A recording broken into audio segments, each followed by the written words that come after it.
Beyond any reasonable doubt, the new science is showing us that our hearts do much more than simply pump blood through our bodies. We can build a machine to do that. An artificial heart will pump the blood. But we now understand that our heart does much, much more than simply pump blood. That our heart literally has its own brain. It is called neural intelligence. And it is the heart intelligence that our ancestors understood that gives new meaning to the role of the human heart in our lives today. Our world, our physical world, is made of fields of energy, electrical fields and magnetic fields of energy.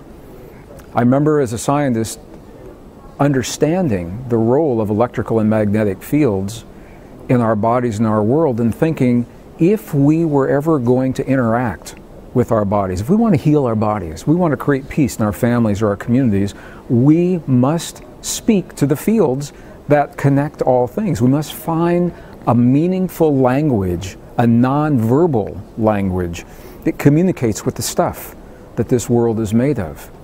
And this is precisely the essence of our most ancient and cherished spiritual traditions. It is called the great secret of our past. It's the secret of the traditions that are taught in the monasteries of the mountains of Tibet, little villages in the Andes Mountains of Bolivia and Peru, all through the American desert Southwest and North America, and many of the ancient Asian traditions, as different as they are from one another.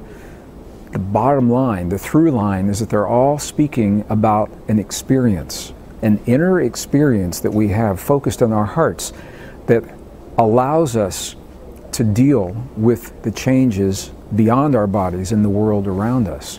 What our own science now is showing us is that while our brain is certainly important, and when I was in school, my textbook taught me that the brain is where the action is, that the brain is the master organ in the body. Well, interestingly enough, the brain's not the first organ that forms in the human body, it's the human heart. And one of the great mysteries is, what is it that triggers that first beat? In one moment in time, there is a mass of cells, and the next moment, something happens and the heart begins to beat. Our own science today still cannot tell us definitively why our heart begins to beat, but it does, and it is the first organ in our bodies. And as the organ develops, it begins to regulate the chemistry through the rest of the body. And what we now know is that our heart sends the signals to the brain that trigger the chemistry in the brain that's released into the body. It's all based in the way we feel. The electrical signal, the electrical signal between the heart and the brain is the key to understanding this relationship. When we are in what is called coherence, an experience that is measured as 0.10 hertz, 0.10 cycles per second, when we're feeling the feelings that allow us to experience 0.10 cycles per second, that is when our coherence is optimum. That's when we're sending the optimum signal between our heart and our brain.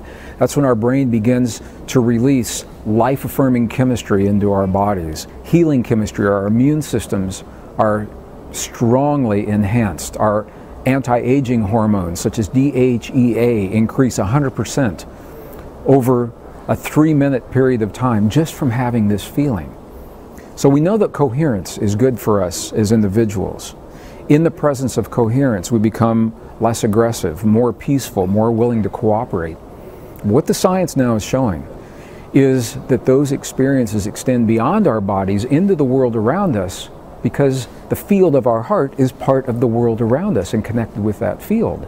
So that when individuals can find a way to create coherence in their lives and become more cooperative, less aggressive, more willing to solve problems together, that experience is transmitted in this field, and others begin to find the same experience just because they're in that field, without consciously doing anything else. What this means is that a relatively few number of people that learn the language of the heart can benefit many people in our world. And I think it's no accident that this science that bridges our most ancient and cherished spiritual traditions is being revealed only now at the end of this 5,000-year-long cycle, when the best minds of our time tell us that we are facing the greatest crises of 5,000 years of recorded human history. How beautiful that as we face the crises that threaten our existence, we also remember the language of the human heart that heals the separation that's led to the crises. I think it's no accident that both are happening right now. And this, I believe, is the power that leads us and changes our path, our trajectory from one of destruction to one of rejuvenation as we end this great fifth world age and find ourselves now at the beginning of the sixth world age of humankind.